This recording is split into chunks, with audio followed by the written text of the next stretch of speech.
Sometimes life teaches us that help comes from the last person we'd expect.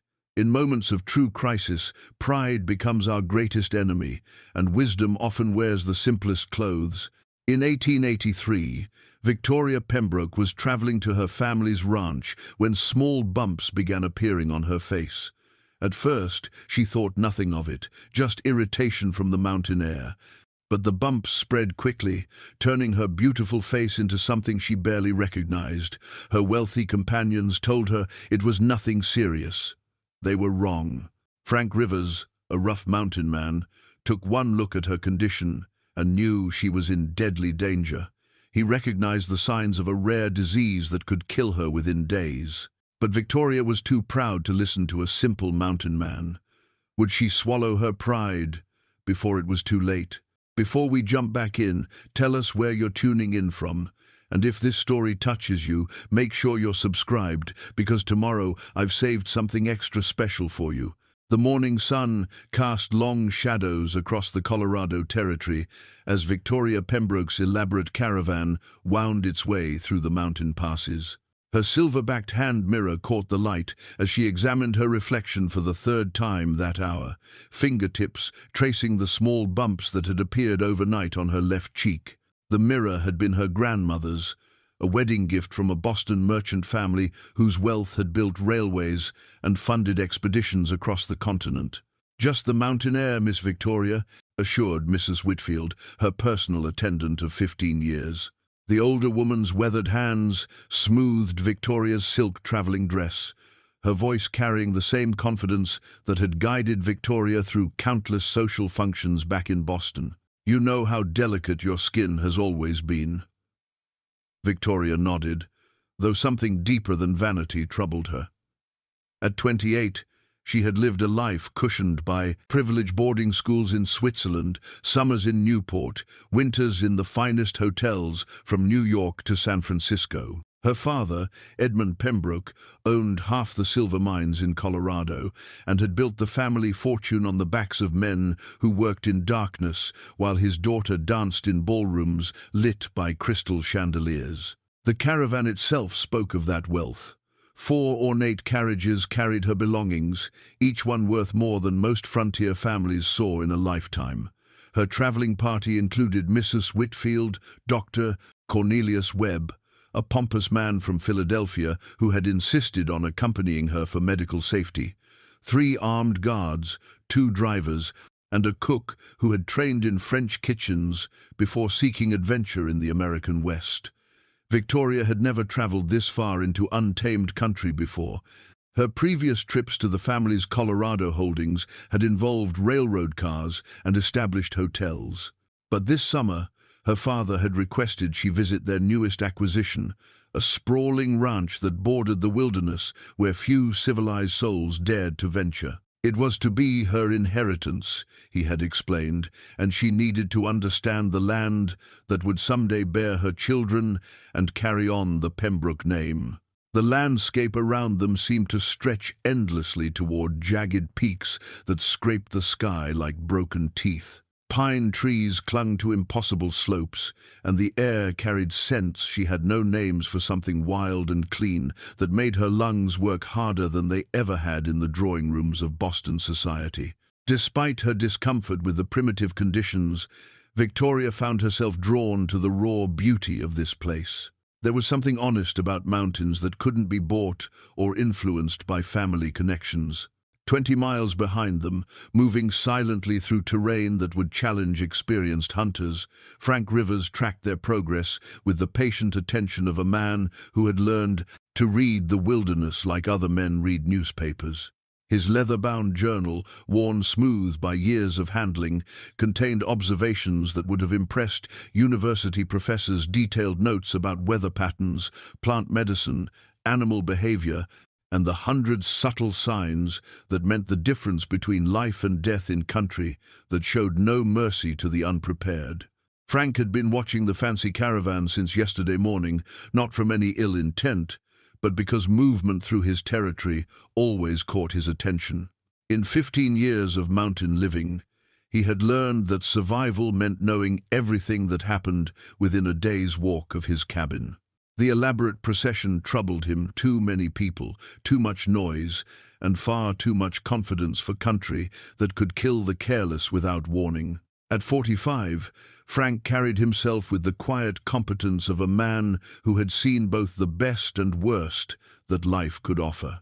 His hands, scarred from countless encounters with tools, weather, and necessity, could field dress an elk or perform delicate medical procedures with equal skill. His grey eyes missed nothing, the way the lead horse favoured its left front leg, the inexperience of the guards who scanned the horizon instead of watching the ground for signs of trouble, and most importantly, the woman in the finest carriage who kept touching her face with increasing frequency. Frank's cabin sat hidden in a grove of aspens 3 miles from any trail, built with his own hands from logs he had cut and stones he had quarried. Inside, shelves lined every wall, filled with books that might surprise anyone who judged him by his rough appearance. Medical texts sat beside works of philosophy, and journals of botanical observations shared space with volumes of poetry that had helped him through the darkest years of self-imposed exile. The journal he carried had been his companion through those years, filled with sketches of medicinal plants, notes about animal behaviors that predicted weather changes, and increasingly, observations about the human cost of isolation. Frank had chosen this life after losing everything that mattered to him, but lately, the silence had begun to feel more like punishment than peace. He had been Dr. Franklin Rivers once, a respected army surgeon who had saved hundreds of lives during the Indian Wars. But one terrible winter, when a cholera outbreak swept through his military post, his medical knowledge had proved insufficient. The disease had taken his patients, his colleagues, and finally his own wife Sarah and their 6-year-old daughter Anna.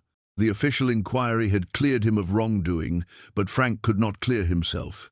He had walked away from medicine, from civilization, from everything that reminded him of his failures. Now, watching Victoria's caravan through his field glasses, Frank felt the familiar weight of medical instincts he could never quite silence. Something about the woman's behavior, the frequency with which she examined her reflection, the way she held herself slightly apart from her companions, suggested symptoms that her wealthy traveling party might not recognize until too late.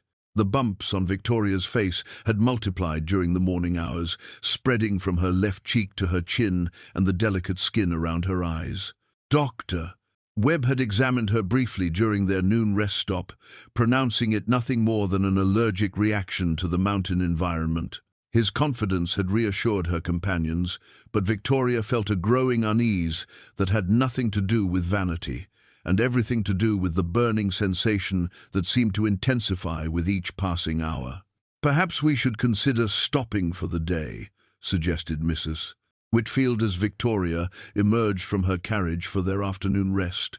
"You look peaked, dear." Victoria caught her reflection in the carriage window and barely suppressed a gasp. The bumps had darkened and seemed to pulse with their own rhythm.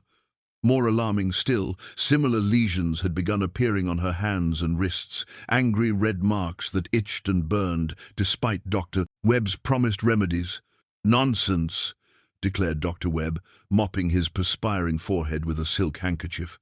"A good night's rest and some of my special powder will clear this right up.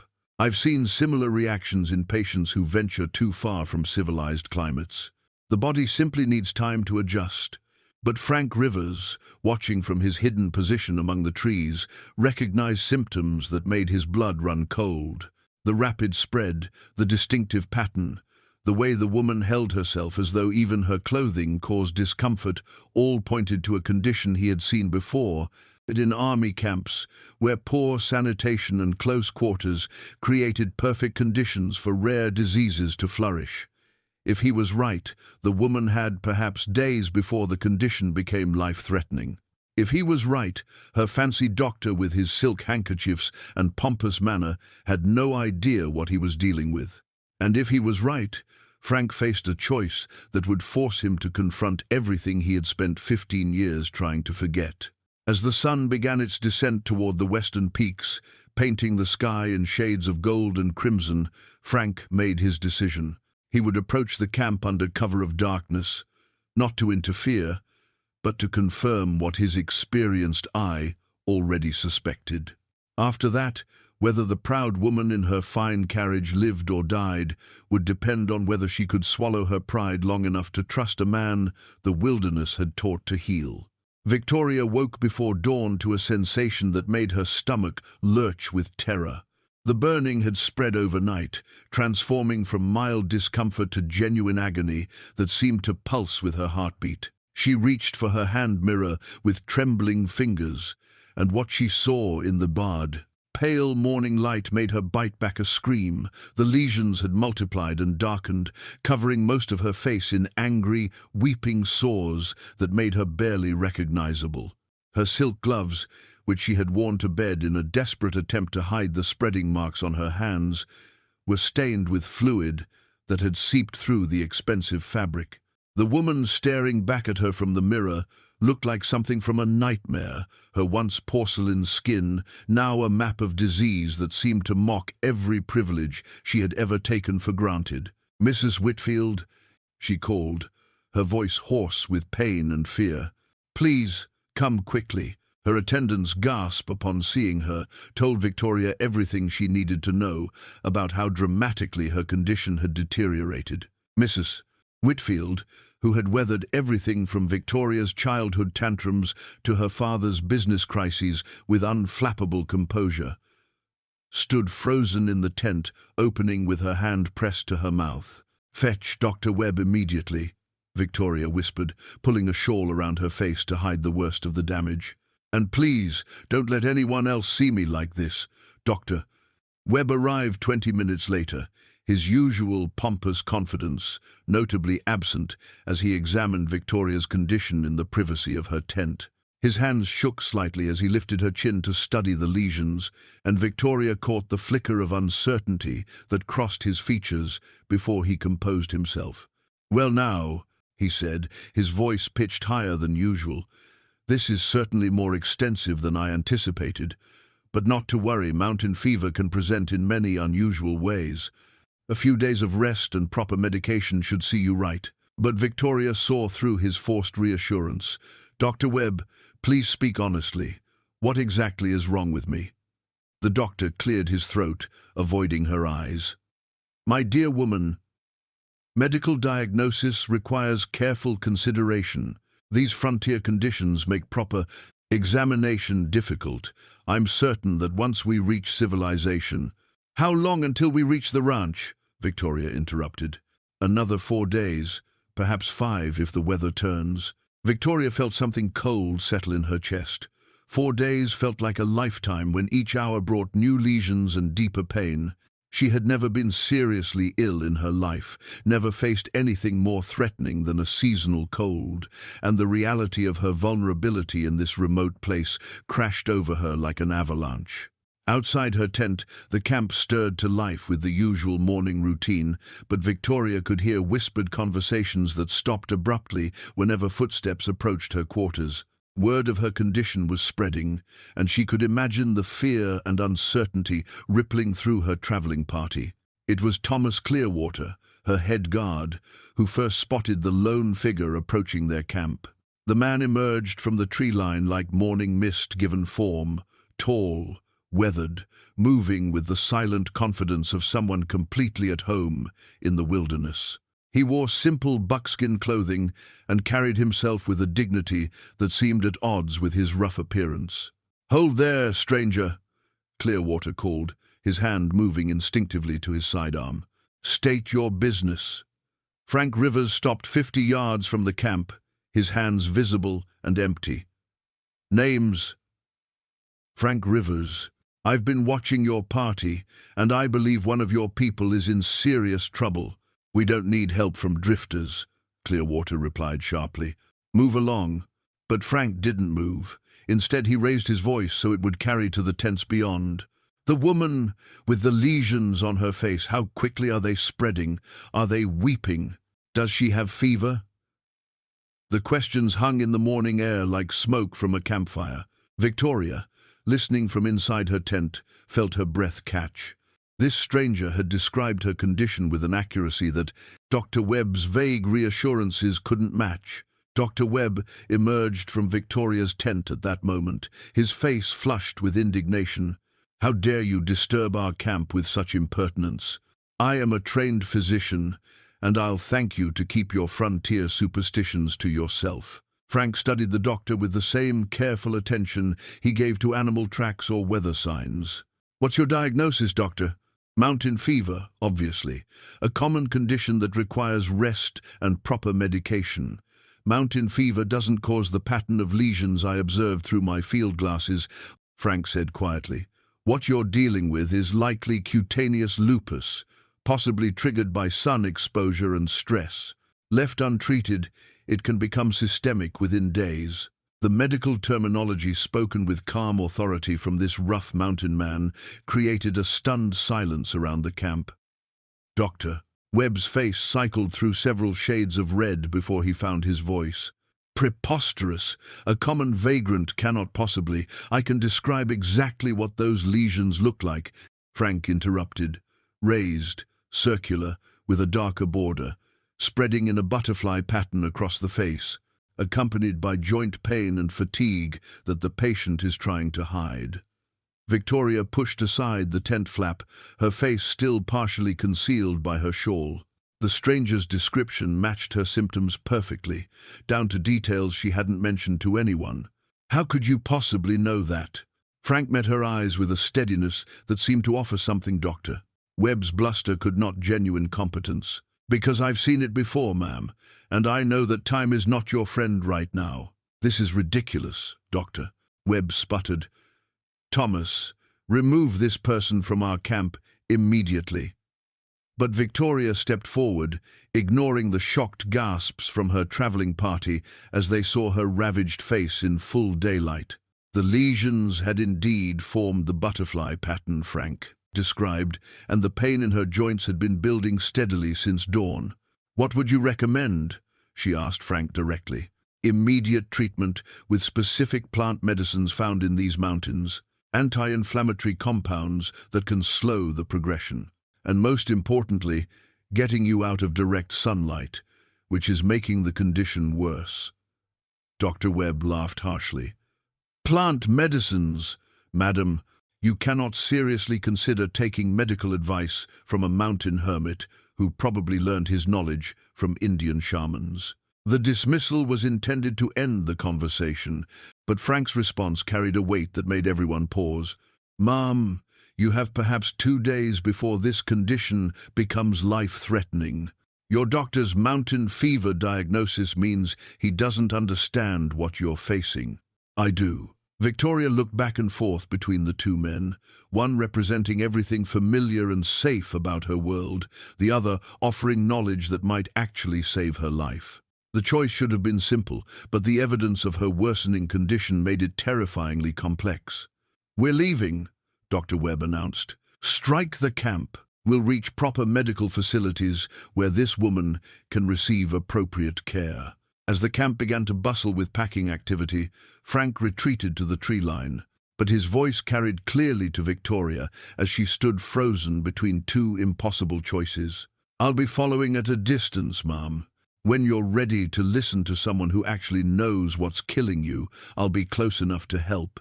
Victoria touched her ravaged face through the silk gloves, feeling the heat of the lesions against the expensive fabric. Her entire world had been built on the assumption that money and social position could solve any problem, but standing in this remote wilderness with a disease that was transforming her body into something unrecognizable, she began to understand that some challenges required a different kind of expertise altogether.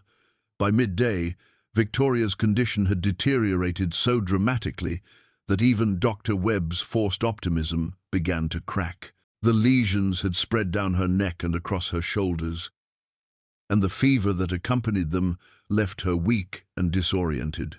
She slumped in her carriage, no longer able to maintain the composed posture that had been drilled into her since childhood. "Perhaps we should consider making camp early today, Mrs. Whitfield suggested quietly to Dr. Webb as Victoria dozed fitfully. She's burning up, and the jostling of the carriage seems to be making things worse. Doctor, Webb mopped his brow, his confidence visibly shaken. Yes, of course. Rest is essential for recovery. We'll stop at the next suitable location. Behind them, moving silently through terrain that would challenge even experienced frontiersmen, Frank Rivers continued his distant surveillance.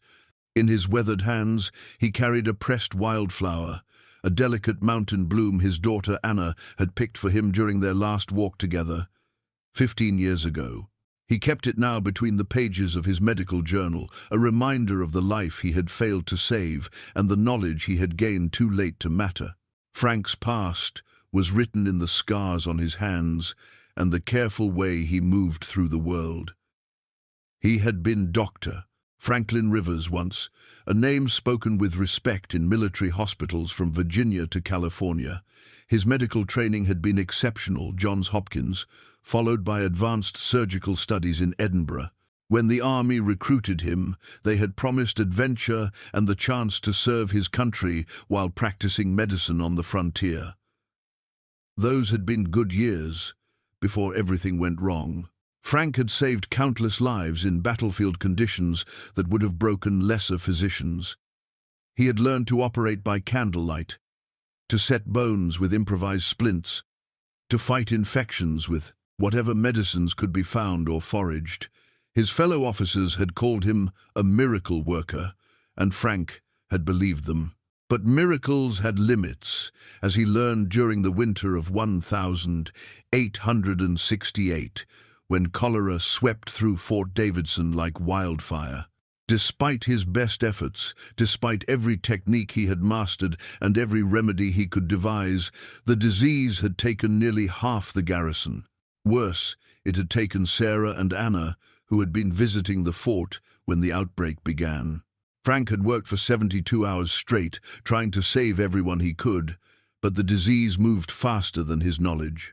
When Sarah died in his arms, her skin cold, despite the fever that had consumed her, Frank had felt something fundamental break inside him.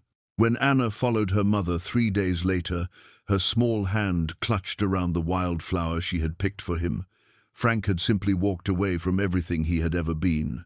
The official inquiry had cleared him of any wrongdoing. Cholera was a known risk on the frontier, and his response had been textbook perfect. But Frank carried a guilt that no military tribunal could absolve.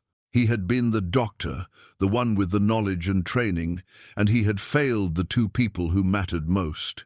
Now, watching Victoria's elegant caravan from his hidden position among the pine trees, Frank felt the familiar weight of medical responsibility settling on his shoulders.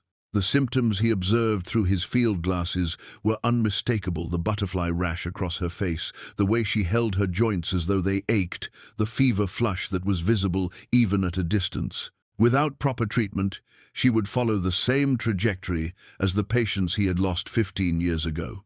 The irony wasn't lost on him.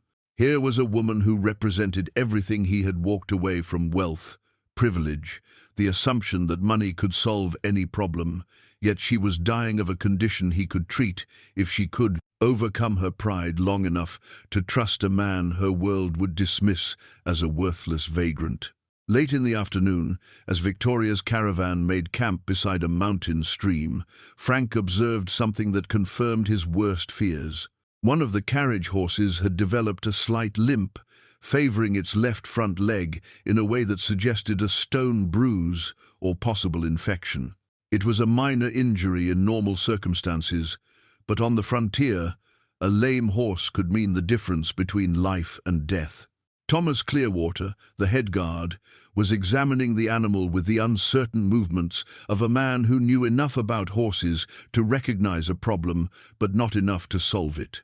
Frank watched the guard's clumsy attempts at diagnosis for several minutes before making a decision that would bring him closer to the camp than prudence would normally dictate. Moving with the silent skill that 15 years of mountain living had taught him, Frank approached the horse from the blind side of the camp. The animal sensed his presence immediately, but instead of shying away, it seemed to calm under his experienced touch. Frank had always been good with animals. They responded to the quiet confidence that came from understanding rather than force. "Easy, girl," he murmured, running his hands down the horse's leg with practiced efficiency. "Let's see what's troubling you." It was a simple stone bruise, easily treated with proper care. Frank worked quickly, using techniques he had learned from army veterinarians who knew that cavalry horses were often more valuable than the soldiers who rode them. Within minutes, he had the stone removed and was applying a poultice made from plants he carried in his medicine bag. "What the hell do you think you're doing?" Thomas Clearwater's voice cut through the evening air like a whip crack. The guard stood 20 feet away, his hand on his pistol, face flushed with anger and embarrassment at being caught off guard. Frank straightened, slowly, his hands visible and unthreatening. "Your mare had a stone bruise. It's been treated. She'll be fine to travel tomorrow if you keep the hoof clean and dry. I told you to stay away from this camp," Clearwater snarled. "Mrs. Pembroke doesn't need help from mountain trash." "No," Frank replied quietly, "but her horse did. And unless I'm mistaken, Mrs. Pembroke herself needs help more than she's willing to admit." The commotion had drawn attention from the rest of the camp. "Doctor." Webb emerged from his tent with his usual bluster, but Victoria herself appeared at the flap of her shelter, her face now so ravaged by lesions that even her silk scarves couldn't fully conceal the damage. Frank met her eyes across the distance, and in that moment, he saw something that reminded him powerfully of his daughter Anna in her final hours, a flicker of fear that all the privilege and wealth in the world couldn't diminish. It was the look of someone beginning to understand that they were truly, desperately mortal. "The horse will be fine," Frank called to her, his voice carrying clearly in the still mountain air. "But, Mom, you need to know that your condition is progressing faster than your doctor realizes. Time is becoming critical." Victoria's hand rose instinctively to her ravaged cheek, and for a moment, Frank thought she might actually listen. "But Doctor," Webb's sharp command cut through the possibility. "Thomas, remove this person immediately. Use force if necessary." As the guards moved toward him, Frank melted back into the forest with the same silent efficiency that had brought him to the camp. But his parting words followed him into the darkness, carrying a weight of knowledge that Victoria would find increasingly difficult to ignore. "I'll be close when you're ready to choose life over pride, Mom. Don't wait too long." The pain that woke Victoria in the depths of night was unlike anything she had ever experienced. It felt as though fire ants were crawling beneath her skin, each movement sending fresh waves of agony through her joints. She lay in her bedroll, biting her lip to keep from crying out, while fever chills racked her body despite the summer warmth. Through the thin canvas of her tent, she could hear Mrs. Whitfield's worried whispers to Dr. Webb. Their voices carried clearly in the still mountain air, and what Victoria heard made her blood run cold. "She's burning up, Doctor. The fever's been climbing for hours, and those sores, they're weeping something terrible. I've never seen anything like it." Dr. Webb's response lacked his usual pompous certainty. "Mountain conditions can produce unusual presentations. We must trust that proper rest and medication will see her through this crisis." But what if that mountain man was right? What if this isn't mountain fever at all? Nonsense. The man's clearly a vagrant with no formal medical training. "I won't have my professional judgment questioned by frontier superstition." Victoria pressed her face into her pillow, feeling the rough fabric against her ravaged skin. Mrs. Whitfield's doubts echoed her own growing fears. The treatment, Doctor. Webb had prescribed rest, laudanum for pain, and a bitter powder he claimed would reduce inflammation had done nothing to slow the progression of her condition. If anything, she felt worse with each passing hour.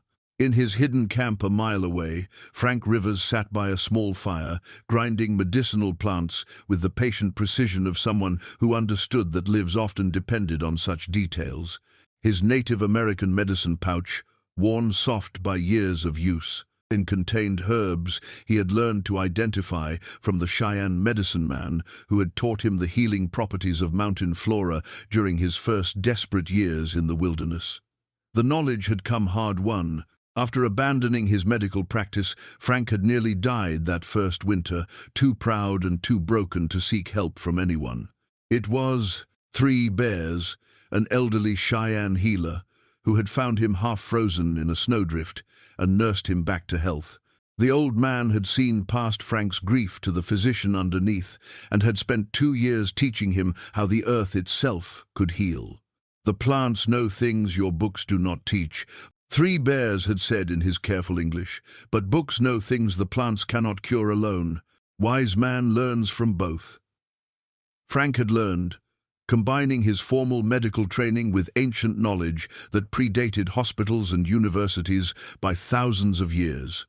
The result was an understanding of healing that few men possessed the ability to see patterns and connections that escaped both traditional doctors and traditional healers. Now, as he prepared medicines that could save Victoria's life, Frank found himself thinking about the fragile young woman who was dying while her companions clung to their prejudices. In her fevered face, he saw echoes of every patient he had lost, but also the possibility of redemption that had eluded him for 15 years. Dawn was still hours away when Mrs. Whitfield made a decision that would change everything. Unable to bear watching Victoria's suffering any longer, she slipped from the camp and made her way toward the tree line where she had seen the mountain man disappear. "Mr. Rivers," she called softly into the darkness, "I know you're out there. Please, I need to speak with you." Frank materialized from the shadows with the silent grace that had become second nature. In the pale starlight, Mrs. Whitfield could see the intelligence in his eyes, something that contradicted every assumption she had made about his character. "How is she?" Frank asked without preamble. "Dying, I think," Mrs. Whitfield replied honestly. "The fever's getting worse, and those sores, they're like nothing I've ever seen. Doctor, Webb keeps saying it's mountain fever, but I've nursed mountain fever before. This is something else entirely." Frank nodded grimly. "Cutaneous lupus, triggered by sun exposure and stress. Without proper treatment, it can become systemic, attacking her organs, her joints, her nervous system." "How long has she been this sick?" 3 days since the first bumps appeared, but it's moving so fast." "Too fast," Frank agreed.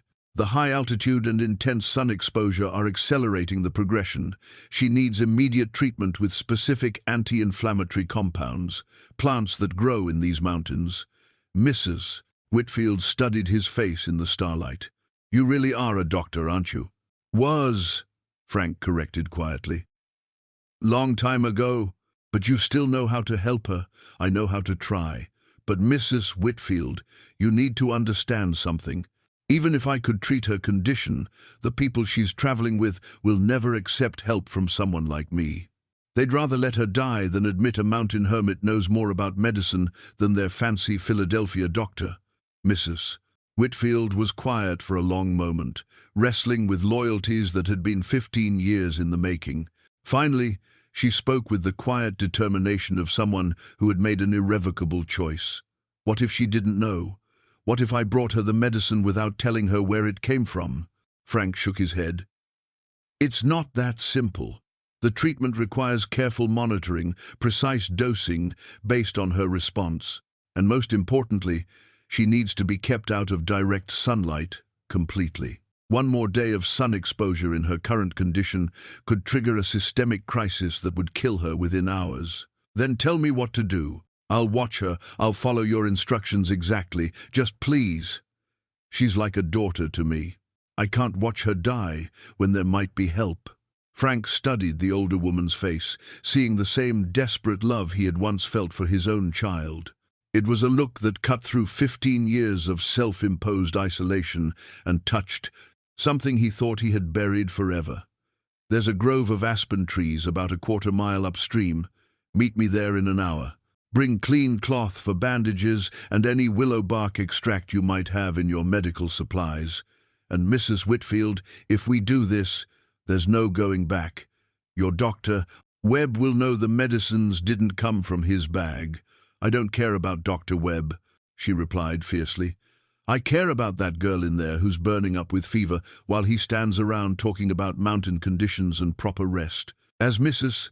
Whitfield made her way back to camp, Frank began gathering the plants he would need: willow bark for its natural anti-inflammatory properties, echinacea for immune support, and most critically, a rare high-altitude moss that contained compounds similar to modern corticosteroids.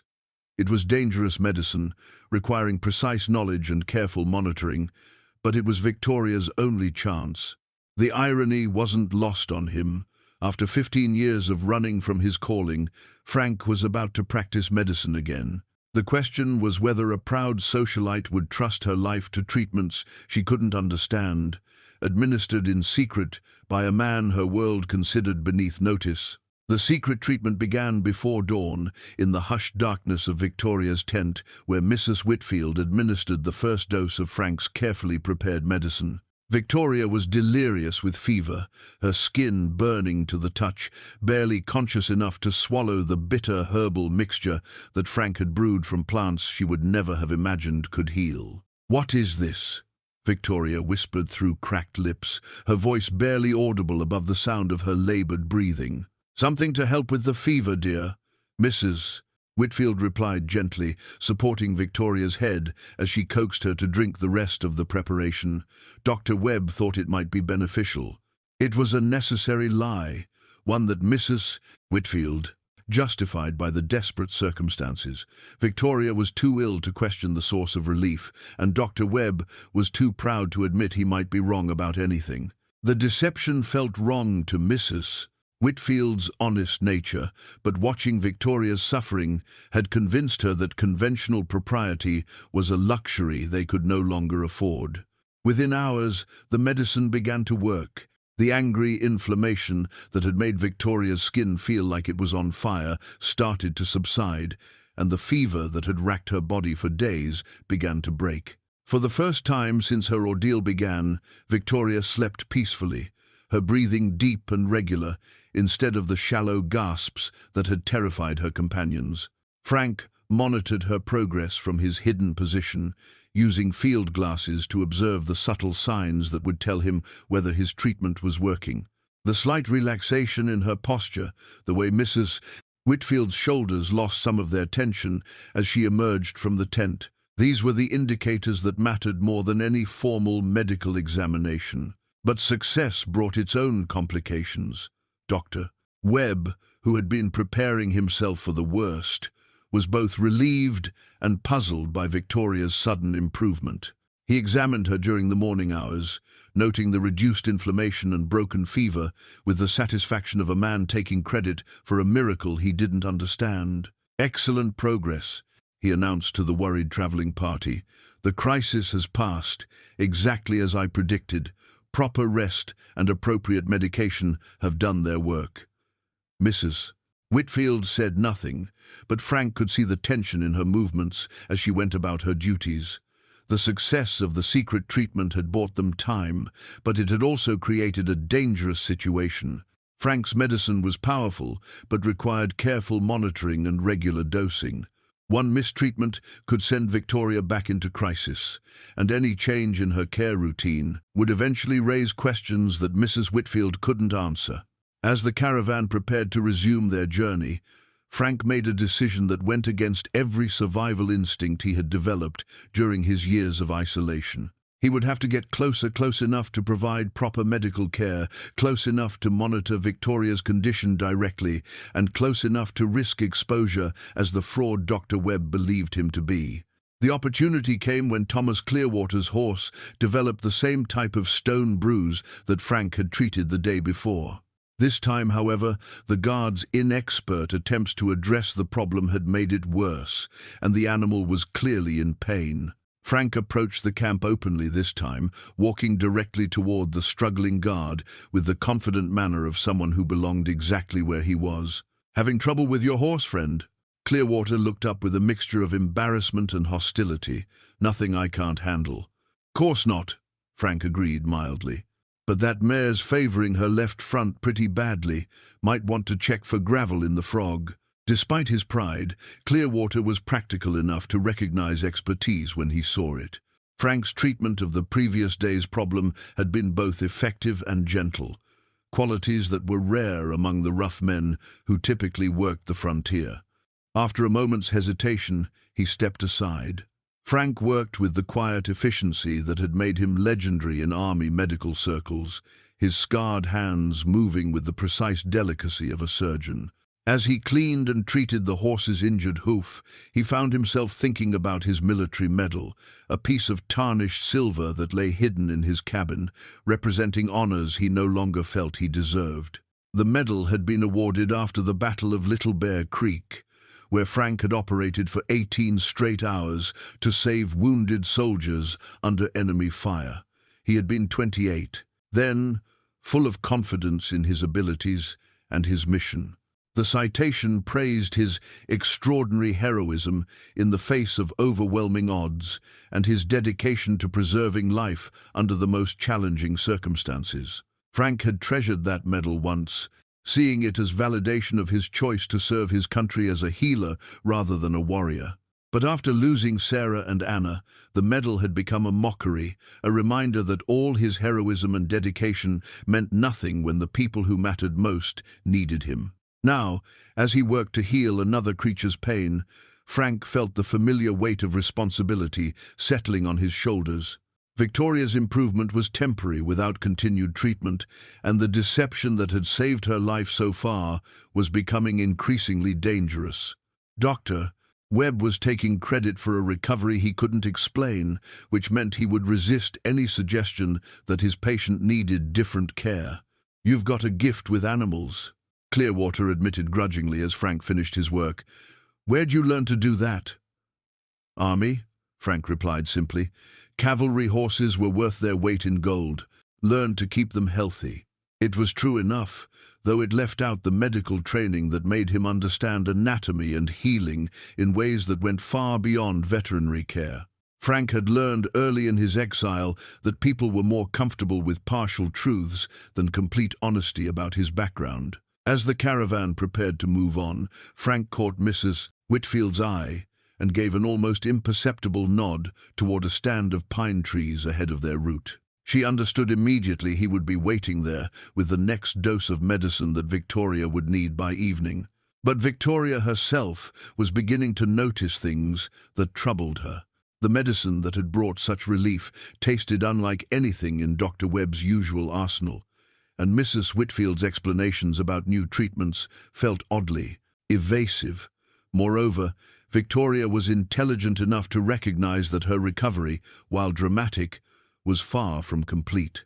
The underlying condition that had nearly killed her was still there, held in check by something she didn't understand. As her carriage rolled through the mountain landscape, Victoria found herself watching the tree line with new attention.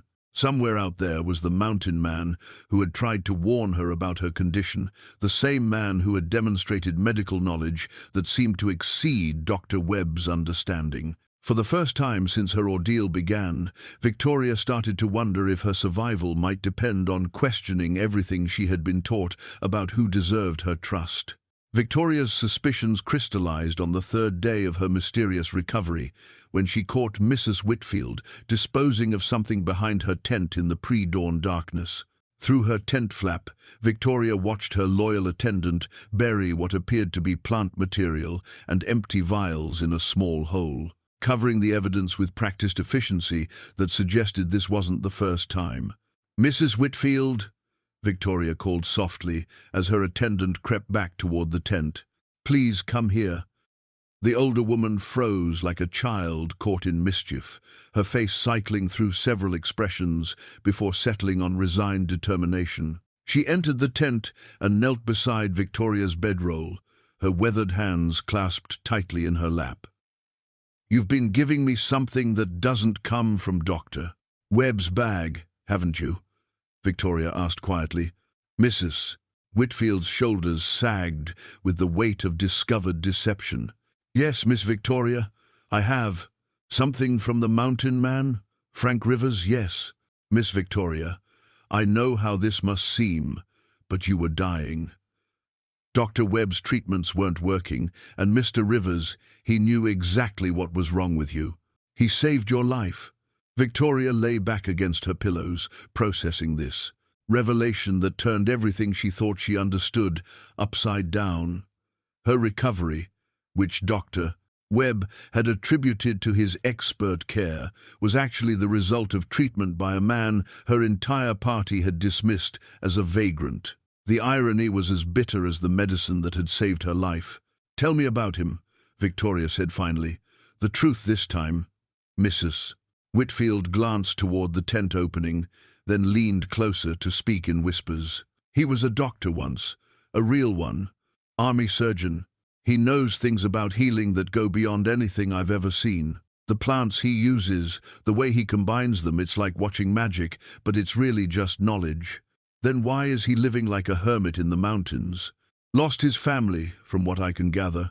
Wife and daughter died in some kind of epidemic, and he blamed himself. Been hiding up here ever since."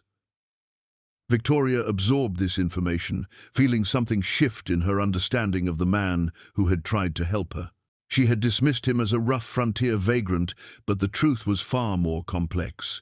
He was a trained physician who had chosen exile over practicing the medicine that reminded him of his greatest failure. The pearl necklace around Victoria's throat, a family heirloom passed down through 3 generations of Pembroke women, suddenly felt heavy with symbolic weight.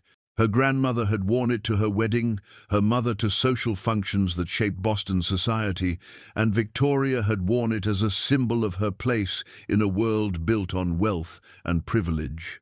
Now, lying in a tent in the Colorado wilderness, with her life saved by someone her world would never acknowledge, the necklace seemed to represent everything shallow and meaningless about the values she had never questioned.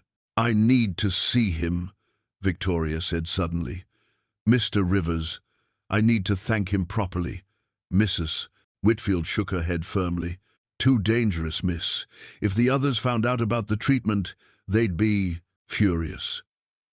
And Mr. Rivers, he's been taking terrible risks just to help you. If Thomas Clearwater catches him near the camp again, then we'll have to be careful," Victoria interrupted. "Mrs. Whitfield, this man saved my life, while I was too proud to even listen to him. I can't let that debt go unpaid." But their conversation was interrupted by voices outside the tent, Dr. Webb and Thomas Clearwater, discussing something that made both women freeze with sudden fear. "I'm telling you, Doctor, something's not right," Clearwater was saying. "Miss Pembroke's recovery is too sudden, too complete. Yesterday she was near death, and today she's asking for solid food and wanting to sit up. That's not how mountain fever works." Dr. Webb's voice carried a defensive edge. "Recovery can often appear dramatic when proper treatment is applied. I've seen similar cases." "Have you?" Clearwater interrupted. "Because I've been thinking about what that mountain man said. About cutaneous lupus and butterfly patterns and sun exposure. Seems like he knew an awful lot about Miss Pembroke's specific symptoms." Victoria felt her blood turn cold. If Clearwater's suspicions led to discovery of the secret treatment, it would mean more than embarrassment. It could mean a return to the deadly progression of her condition without the medicine that was keeping her alive.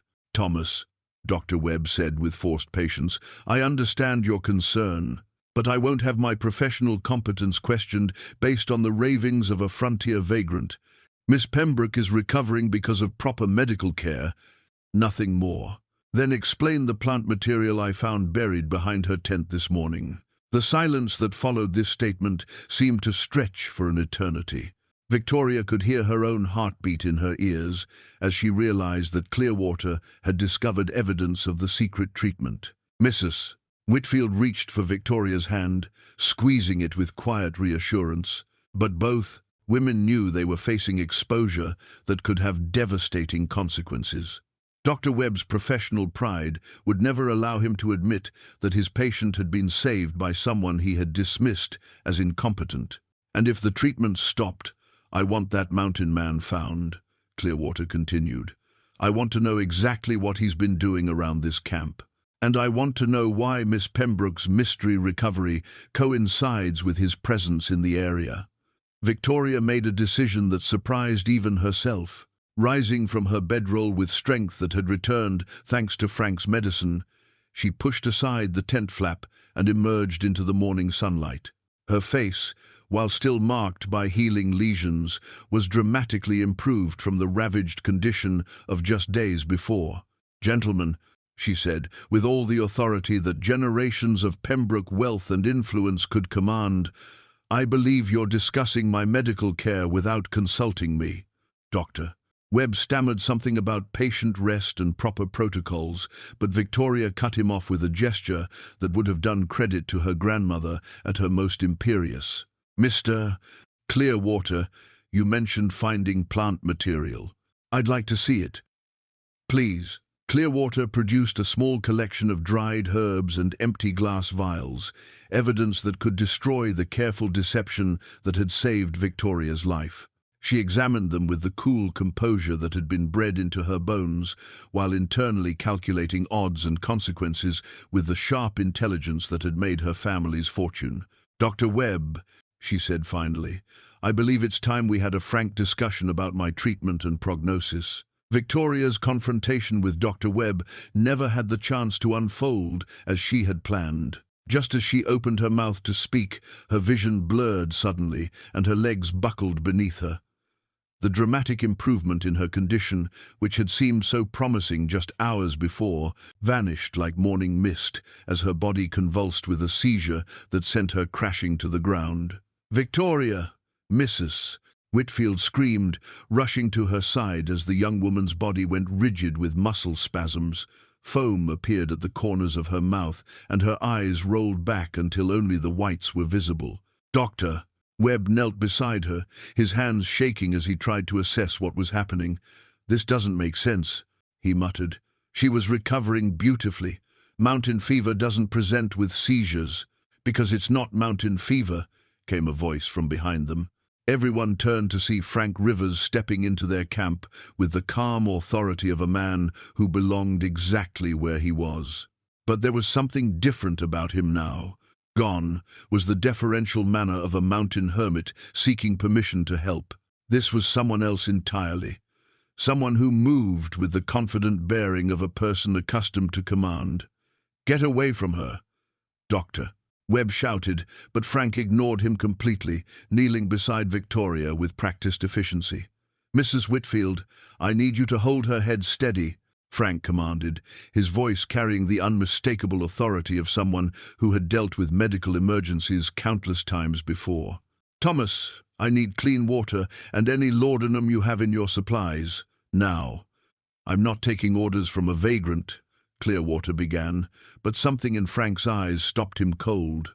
"My name is Dr. Franklin Rivers," Frank said clearly, never taking his attention from Victoria's convulsing form. "I graduated from Johns Hopkins Medical College in 1856, completed advanced surgical training in Edinburgh, and served as Chief Medical Officer for the Army of the West during the Indian Wars. This woman is experiencing systemic lupus crisis brought on by inadequate treatment of her condition." The words fell into the camp like stones into still water, creating ripples of shock that spread through everyone present. Dr. Webb's face went pale as the implications of this revelation sank in. "Impossible," he whispered. "Dr. Franklin Rivers died years ago. Lost at Fort Davidson during the cholera outbreak. I didn't die," Frank said grimly, working with swift precision to stabilize Victoria's condition. "Though there were times I wished I had." As Frank worked, Mrs. Whitfield found her voice.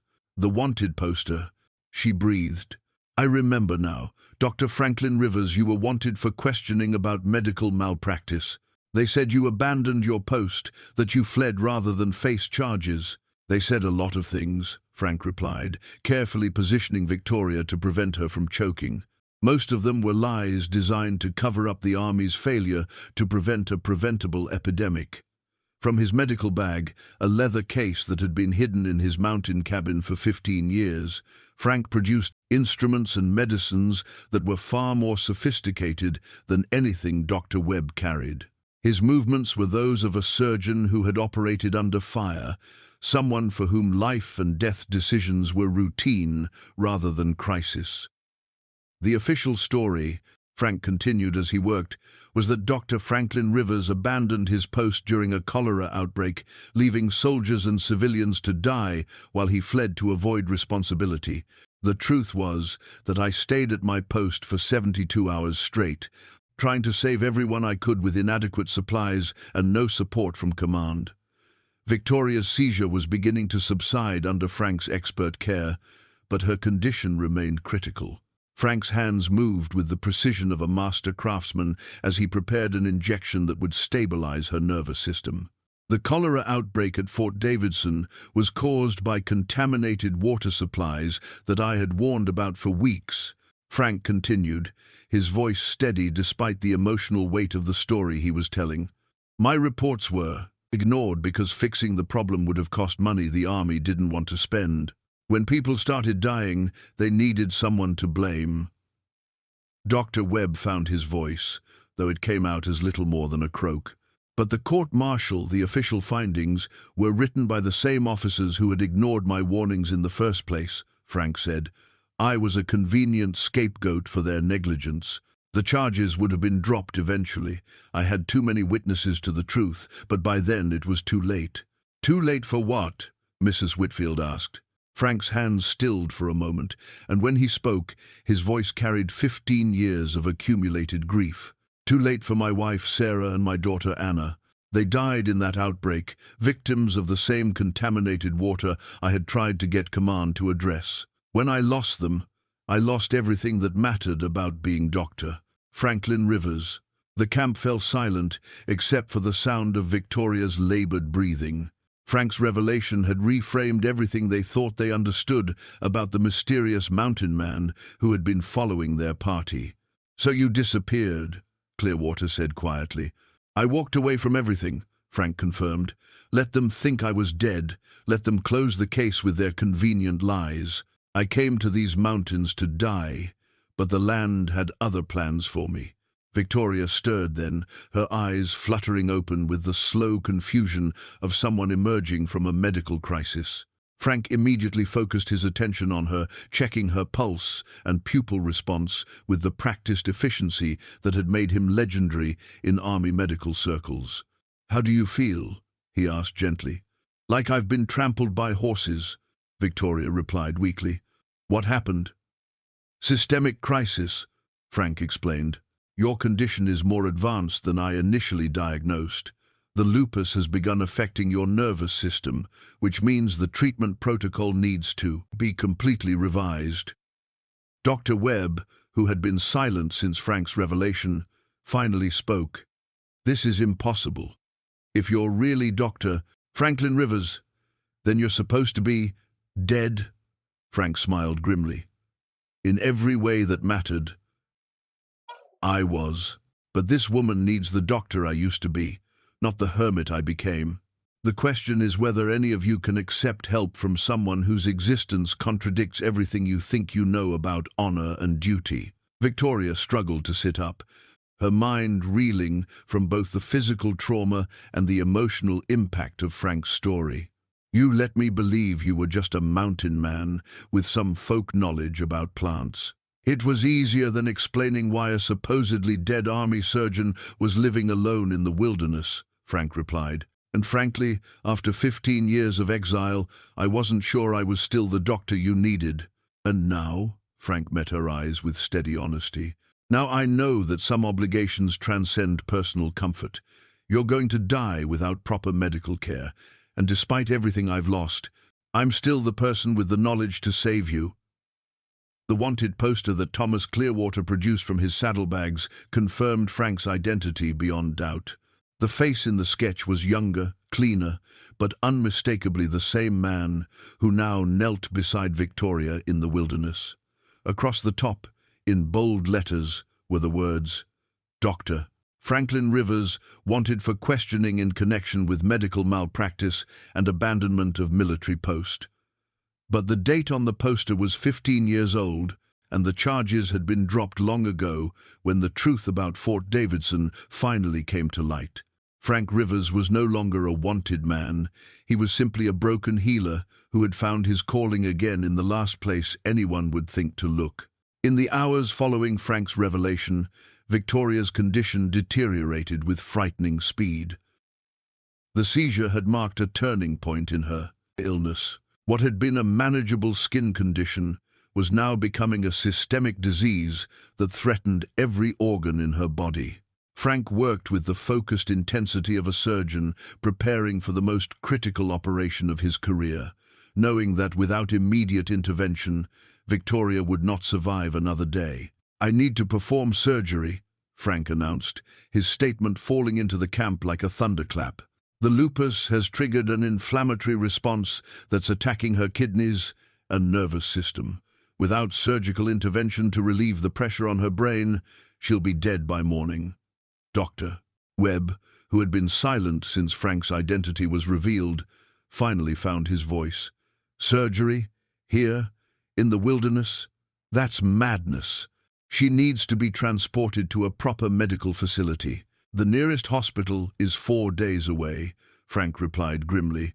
"She doesn't have 4 hours, let alone 4 days. This has to happen now, and it has to happen here."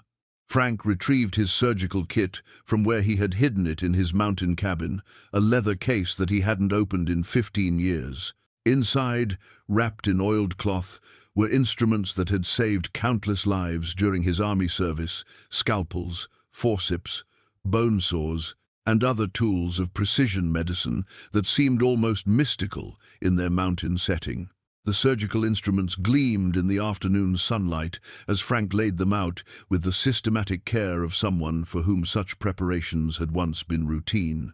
Each tool carried memories: the Battle of Bear Creek, where he had operated for 18 hours straight, the typhoid outbreak at Fort Collins, where his quick thinking had saved an entire garrison, the countless smaller emergencies where his skill had meant the difference between life and death. But this was different. This wasn't a military hospital with trained assistants and proper supplies. This was wilderness surgery with improvised equipment, and the patient was someone who had come to represent everything he had lost and everything he might still redeem. Victoria, despite her weakened condition, insisted on remaining conscious for the preparations. "I want to understand what you're doing," she said, her voice barely above a whisper, but carrying the determination that had sustained her family through generations of challenges. Frank knelt beside her, his weathered hands gentle as he explained the procedure. "The lupus has caused inflammation in your brain that's creating dangerous pressure. I need to make a small opening in your skull to relieve that pressure and prevent permanent damage. It's a delicate operation under the best circumstances, and these aren't the best circumstances." "What are the risks?" Frank met her eyes with the honesty that had defined his approach to medicine throughout his career. "Death, paralysis, permanent brain damage. But without the surgery, death is certain. With it, you have a chance." Victoria nodded, accepting the brutal mathematics of survival that had governed life on the frontier since the first settlers had crossed the Mississippi. "What do you need me to do?" "Trust me," Frank said simply, "and if you have any final words for your family, now might be the time to write them." While Frank prepared his instruments, Victoria composed a letter to her father with hands that shook from both illness and emotion. The words came slowly, each sentence carrying the weight of things she had never thought to say. "Dearest Papa," she wrote, "I am writing this in the Colorado mountains under circumstances I could never have imagined. If you are reading this, it means that my journey has ended differently than we planned. I want you to know that I have learned things about courage and grace that no finishing school could have taught me. I have learned that wisdom and worth are not measured by wealth or social position, but by the willingness to help others when help is needed most." She paused, thinking about Frank's story and the years he had spent in exile, carrying grief and guilt that belonged to other men. "I have met someone who embodies everything we claim to value about honor and service, but he is someone our world would never recognize or acknowledge. His name is Dr. Franklin Rivers, and he has given me a gift more precious than all the silver in our mines. He has given me the chance to see who I really am when everything else is stripped away." Frank meanwhile, was confronting his own emotional preparation for what lay ahead.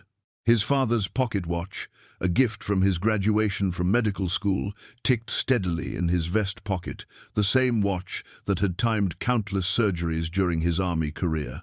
Each tick reminded him of the weight of time and the precision required to preserve life under impossible circumstances. The memories came flooding back as he sharpened his instrument, Sarah's face when he had proposed, Anna's laughter during their Sunday walks, the pride in his parents' eyes when he had received his commission as an army surgeon. All of it had died with them at Fort Davidson, buried under guilt and grief that had driven him into the wilderness. But now, preparing to operate on Victoria in conditions that would challenge even the most experienced surgeon, Frank felt something he hadn't experienced in 15 years, the return of purpose that had originally driven him to medicine. This wasn't just about saving one woman's life. It was about reclaiming his identity as a healer and proving that some callings transcend personal pain. "Dr. Rivers," Mrs. Whitfield said softly, approaching him as he made his final preparations. "Thank you for not giving up on her." Frank looked up from his instruments, seeing in the older woman's face the same desperate love he had once felt for his own family. "Mrs. Whitfield, I need you to understand something. This surgery is dangerous under any circumstances, and these circumstances are far from ideal. If something goes wrong, it won't," she interrupted with quiet conviction. "I've watched you work, seen how you handle every situation with knowledge and care. Victoria trusts you, and so do I." As the sun began its descent toward the western peaks, Frank made his final preparations. He had chosen a spot near the stream where the light would be best and the ground most level. Clean cloths were arranged for bandages, hot water was ready for sterilization, and laudanum was prepared to manage Victoria's pain during the procedure. Thomas Clearwater, who had been silent since the revelation of Frank's identity, finally approached the makeshift operating area. "Doctor," he said, the title carrying respect that hadn't been there before, "what can I do to help?" "Keep the area clear and quiet," Frank replied, "and be ready to assist if I need extra hands. This kind of surgery requires absolute precision." Dr. Webb, whose pride had taken a devastating blow, watched the preparations with the conflicted expression of a man seeing his professional inadequacy exposed. "This is still madness," he muttered, but his protest lacked conviction. "No," Victoria said clearly from her position on the improvised operating table. "Madness would be dying from pride when knowledge and courage are available to save me." As the golden hour light began to fade, Frank took his position beside Victoria, his surgical instruments arranged with military precision. In his mind, he could hear the voices of his medical school professors, the guidance of senior surgeons who had trained him, and most clearly, the words of his wife Sarah on the day he had received his army commission, "Go save lives, Franklin, that's what you were born to do." For 15 years, he had run from that calling. Now, with Victoria's life hanging in the balance and darkness approaching the Colorado wilderness, Dr. Franklin Rivers was finally ready to answer it again. "Ah, you ready?" he asked Victoria, his voice steady despite the enormity of what lay ahead. "I'm ready," she replied, her hand finding his for a moment of connection that bridged the vast social distance between them. "Save my life, Dr. Rivers, and maybe save yourself in the process." The surgery began as the last golden light of day painted the Colorado peaks in shades of amber and rose. Frank had positioned Victoria so that the fading sunlight would give him the clearest view of his work, knowing that once darkness fell, he would be operating by firelight, a prospect that would have terrified most surgeons, but was simply another challenge for a man who had learned his craft in army field hospitals. Victoria clutched her locket, a small silver pendant containing photographs of her parents, as Frank administered the laudanum that would dull her pain without rendering her completely unconscious. The procedure he was about to perform required her to remain responsive, able to answer questions that would tell him whether he was causing damage to critical areas of her brain. "Can you feel this?" Frank asked, testing her reflexes with gentle pressure on her hand. Yes, Victoria replied, her voice steady despite the circumstances. The laudanum had taken the edge off her pain, but she remained alert enough to understand the gravity of what was happening. Frank's first incision was made with the precision that had earned him his reputation during the Indian Wars. The scalpel moved through skin and tissue with the confident accuracy of a man who had performed this procedure dozens of times under conditions that ranged from battlefield triage to emergency surgery in frontier outposts. Mrs. Whitfield knelt beside Victoria, holding her hand and providing the steady emotional support that would help her through the ordeal. "You're doing beautifully, dear," she whispered, though her own voice shook with barely controlled fear. As Frank worked deeper, exposing the delicate structures beneath Victoria's scalp, he felt the familiar rhythm of surgical concentration settling over him. This was the state of mind that had sustained him through 18-hour operations, where time seemed to slow and every movement became deliberate and precise. It was a feeling he had missed more than he had ever admitted to himself. "I can see the inflammation clearly now," Frank announced to his improvised surgical team. "The pressure buildup is significant, but the damage appears to be reversible if we can relieve it quickly enough." Thomas Clearwater, who had positioned himself to assist with instruments, watched with fascination as Frank's scarred hands moved with the delicacy of an artist. "How do you know exactly where to cut?" he asked in whispered amazement. "Years of study, years of practice, and years of making mistakes that taught me how to avoid making them again," Frank replied, without taking his eyes from his work. "Every surgeon carries the memory of every patient they've treated, successful or not." The most delicate moment came when Frank reached the point where he needed to relieve the pressure on Victoria's brain without causing damage to the surrounding tissue. This was surgery that required not just skill, but intuition. The ability to read the subtle signs that distinguished healthy tissue from diseased, normal pressure from dangerous buildup. "Victoria, I need you to tell me if you experience any changes in vision or sensation," Frank instructed. "Any tingling, numbness, or visual disturbances?" "I understand," she replied, her voice remarkably calm for someone undergoing brain surgery in a wilderness camp. Frank made the critical adjustment with movements so small they were barely visible, relieving the pressure that had been threatening Victoria's life while preserving the delicate neural pathways that controlled her motor functions and cognitive abilities. It was the kind of precision work that separated competent surgeons from legendary ones. "Pressure's releasing," Frank announced with quiet satisfaction. "I can see the inflammation beginning to subside already." Dr. Webb, who had been watching from a distance with a mixture of professional jealousy and grudging admiration, finally approached the operating area. "The technique you're using, I've never seen anything quite like it. Edinburgh surgical training combined with battlefield innovation," Frank explained, continuing his meticulous work. "When you're operating under fire with inadequate supplies, you learn to improvise techniques that wouldn't be taught in any medical school." As Frank began the delicate process of closing the surgical site, Victoria demonstrated the remarkable courage that had sustained her family through generations of challenges. Despite the trauma of the procedure, she remained conscious and responsive, answering Frank's questions with clarity that reassured him about her neurological status. "How do you feel?" Frank asked as he placed the final sutures. "Like I've been given my life back," Victoria replied, tears streaming down her face, tears of relief, gratitude, and a profound understanding of how close she had come to death.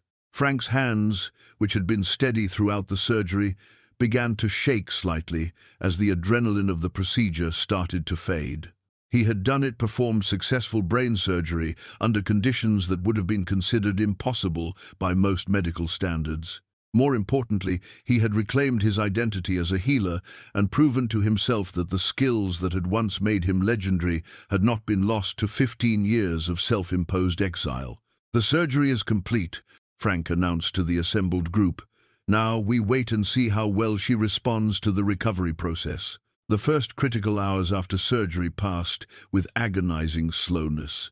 Frank maintained a constant vigil beside Victoria, monitoring her vital signs with the practiced attention of a physician who understood that successful surgery was only the beginning of the healing process. His father's pocket watch marked each hour with steady precision, counting down the time that would determine whether his intervention had truly saved her life. Victoria drifted in and out of consciousness, her body fighting to recover from both the disease that had nearly killed her and the trauma of the surgery that had saved her. Each time she opened her eyes, Frank was there checking her pulse, examining her pupils for signs of brain damage, adjusting her position to prevent complications. "The fever's breaking, Mrs. Whitfield observed during the third hour, pressing her hand to Victoria's forehead with the practiced touch of someone who had nursed many through serious illness. Frank nodded, allowing himself the first moment of cautious optimism since the surgery began. Her body's responding well to the pressure relief. The inflammation that was threatening her brain function is starting to subside. As dawn approached, Victoria's periods of consciousness became longer and more coherent. She was able to answer Frank's questions about her vision, her memory, and her motor control, all indicators that the surgery had succeeded without causing the neurological damage that was always a risk with such procedures. "Dr. Rivers," she said during one of these lucid moments, her voice still weak but carrying genuine warmth, "I owe you my life." Frank, who had been checking her bandages, paused in his work. "You don't owe me anything, Victoria. This is what doctors are supposed to do." "But you're not just any doctor, are you?" Victoria replied, studying his face in the flickering light of the campfire. "You're someone who walked away from everything because you couldn't save the people who mattered most to you. And now you've saved someone who should have been nothing more than a stranger." The observation cut deeper than Frank had expected. For 15 years, he had carried the guilt of losing Sarah and Anna, convinced that his failure as a physician had made him unworthy of practicing medicine. But in saving Victoria's life, he had begun to understand something that had eluded him during his years of self-imposed exile. "I think," Frank said quietly, "that sometimes we're given second chances in forms we don't expect. Your illness brought me back to medicine, but your recovery has given me something I thought I'd lost forever." "What's that?" "Faith in my ability to heal rather than harm." Dr. Webb, who had spent the night wrestling with his own professional inadequacy, finally approached Frank as the morning light began to strengthen. "I owe you an apology," he said, his usual pompous manner replaced by genuine humility. "I was so concerned with protecting my reputation that I nearly let a patient die from my ignorance." Frank looked up from his patient care, seeing in Dr. Webb's face the same struggle with professional pride that had once driven Frank himself to dangerous extremes. "We all make mistakes, Doctor. The measure of a physician isn't whether he fails, but whether he learns from those failures." "How do you do it, Doctor?" Webb asked. "How do you carry the weight of life and death decisions without being crushed by the responsibility?" "You don't," Frank replied honestly. "Every patient you lose stays with you forever, but every patient you save reminds you why the weight is worth carrying." Victoria, who had been listening to their conversation, struggled to sit up despite Frank's gentle protests. "Dr. Webb, I want you to know that I don't blame you for misdiagnosing my condition. Frontier medicine is different from what you learned in Philadelphia, but I hope you'll remember this experience the next time someone offers help that doesn't come with proper credentials." The transformation that had taken place in their mountain camp went beyond Victoria's physical recovery. Each member of Godnogea, their party, had been forced to confront assumptions about worth, knowledge, and the sources of genuine expertise. Thomas Clearwater, who had initially dismissed Frank as a vagrant, now sought his advice about everything from treating injured horses to reading weather signs. Mrs. Whitfield, who had risked everything to obtain Frank's help for Victoria, found herself serving as an informal liaison between the formal medical establishment represented by Dr. Webb and the practical frontier knowledge embodied by Frank. Most profoundly, Victoria herself had undergone a transformation that extended far beyond her physical healing. The proud socialite who had begun this journey, convinced of her own superiority, had emerged from her brush with death as someone who understood that survival often depended on humility and the willingness to accept help from unexpected sources. "I keep thinking about what you said," Victoria told Frank as her strength continued to return. "About sometimes being given second chances in forms we don't expect. I think that's what this whole experience has been for both of us." Frank smiled, the first genuine smile anyone had seen from him since his identity had been revealed. "How so?" "You've been given the chance to practice medicine again without the weight of your past failures. And I've been given the chance to discover who I really am when everything I thought defined me is stripped away." As the Colorado sun climbed higher, casting long shadows across their wilderness camp, both Frank and Victoria understood that they had passed through something that had fundamentally changed them.